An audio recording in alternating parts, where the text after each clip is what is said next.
9 दोस्त जो पिकनिक मनाने रूस के सबसे खतरनाक पहाड़ों पर जाने का प्लान करते हैं, लेकिन उनके टूर पर जाने के चंद दिन बाद वो सब मुर्दा हालत में पाए जाते हैं। उनकी लाशें ऐसी हालत में मिली कि देखने वाले रेस्क्यू ऑफिसर भी कांप उठे। किसी का चेहरा जला हुआ था तो किसी के नाक और कान कटे हुए थे। यहाँ तक कि उनमें कुछ लाशें ऐसी भी मिली जिनके पूरे जिस्म का चमड़ा उतरा हुआ था। कौन थे वो 9 नौजवान और किस मखलूक ने उन्हें इतनी बेरहमी और बेदर्दी से कत्ल कर दिया? तो चलिए जानते हैं पूरी कहानी।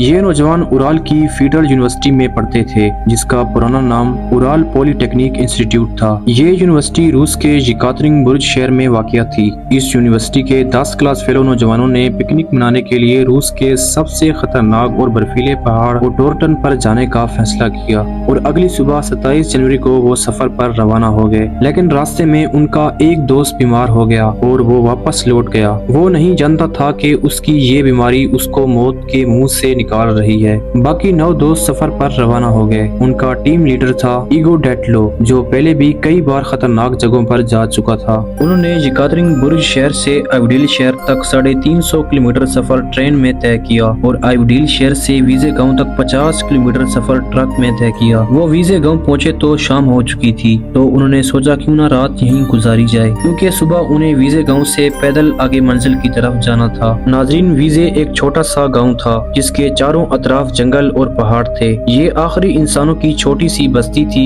यहाँ से आगे ना कोई गाड़ी जाती और ना ही ट्रेन। वो सुबह होते ही वीजे गांव से पैदल ओटोर्टन पहाड़ अपनी मंजिल की तरफ रवाना हो गए। वीजे गांव की शुमाल में एक दरिया था जिसका नाम था लोजवा रिवर। वो इसी दरिया के किनारे पैदल सफर करने लगे। इस दरिया के दोनों अतराफ घना जंगल और पहाड़ थे, इसीलिए उन्हें रास्ते में मुश्किलात का सामना करना पड़ा। सारा दिन वो इसी दरिया के किनारे पैदल चलते रहे। वो अपनी मंजिल ओटोर्टन पहाड़ से 10 किलोमीटर दूर थे कि अचानक मौसम खराब हो गया और तूफान और जालाबारी होने लगी। वो अपनी मंजिल तक पहुंचने के लिए इतने बेताब थे कि तेज तूफान में भी नहीं रुके और आगे बढ़ते गए। तूफान और धुंध की वजह से वो रास्ता भटक गए। जिस तरफ उन्होंने जाना था उससे दूसरी जानब जाने लगे, लेकिन वो समझ रहे थे कि वो अपनी मंजिल की तरफ जा रहे हैं, मगर उन्हें इस बात का जरा बराबर भी अंदाजा नहीं था कि वो अपनी मंजिल की तरफ नहीं बल्कि मौत की तरफ जा रहे हैं। जी हाँ नाजरीन, वो खुलास स्याखल पहाड़ की तरफ जा रहे थे जो पहले भी हजारों टूरिस्ट की जान ले चुका था। आखिरकार वो खुलास स्याखल पहाड़ पर पहुंच गए। वो जान चुके थे कि वो रास्ता भटक गए हैं, इसीलिए उन्होंने सोचा रात यहीं गुजारते हैं और सुबह होते ही अपनी असल मंजिल ढूंढ लेंगे।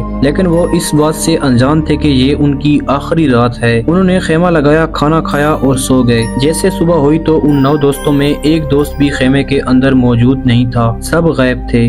8-10 दिन गुजरने के बाद जब वो वापस घर नहीं लौटे तो उनकी फैमिलीज ये बात समझ गई कि उनके साथ कोई हादसा पेश हो गया है, जिसकी वजह से वो वापस नहीं आ सके। आखिरकार यूनिवर्सिटी के टीचर्स ने उनके पीछे रेस्क्यू टीम भेजी। रेस्क्यू टीम जब खेमे वाली जगह पर पहुंची और जो मंजर उन्होंने वहां देखा, सब बेहोश हो गए। जिस खेमे में उन दोस्तों ने रात गुजारी थी वो अंदर से फटा हुआ था। ऐसे फटा हुआ था जैसे किसी ने जल्दबाजी में चाकू से खेमा काट कर बाहर निकलने की कोशिश की हो, लेकिन खेमा खाली था, अंदर कोई नहीं था। रेस्क्यू टीम उन 9 दोस्तों को ढूंढने लगी, लेकिन कोई सुराग न मिला। आखिरकार जब रेस्क्यू टीम नाउम्मीद होकर वापस लौटने वाली थी, एक रेस्क्यू ऑफिसर को खेमे से दूर जंगल में कुछ अजीब दिखाई दिया। जैसे ही वो वहां पहुंचे, सबके होश उड़ गए। 2 लाशें एक दरख्त के नीचे नीम बरीना हालत में मिली। उनके जिस्म नीले और मुंह जले हुए थे। थोड़ी दूर फासले पर 3 लाशें और मिली जो वापस खेमे की तरफ रेंगने की कोशिश कर रही थी और उनके जिस्म का चमड़ा उतरा हुआ था। उस वक्त मौसम खराब होने की वजह से रेस्क्यू टीम को सिर्फ 5 लाशें ही मिली थी और फिर बाकी 4 लाशें 60 दिन बाद मिली। लेकिन इनकी हालत पहले वाली लाशों से भी कई गुना बदतर और बेरहम हो चुकी थी। लेकिन हैरानी की बात यह है कि उनकी आखिर ये हालत किसने की? ना तो वहाँ कोई जानवर थे और ना ही वहाँ आसपास कोई इंसानी बस्ती थी। कुछ लोगों का मानना है कि शायद तूफान ने उनकी ये हालत की होगी, लेकिन ये बात भी सच नहीं। तूफान ने अगर ये हाल किया होता तो सबसे पहले खेमा गायब होता, जबकि खेमा तो अपनी जगह मौजूद था। और कुछ लोगों का मानना है कि ये रशिया के एजेंट थे जो किसी खास मिशन पर गए थे लेकिन वहां मारे गए। नाजरीन, आपको क्या लगता है कि उन 9 नौजवानों को किस मखलूक ने इतनी बेदर्दी से कत्ल किया होगा? कमेंट में जरूर बताएं।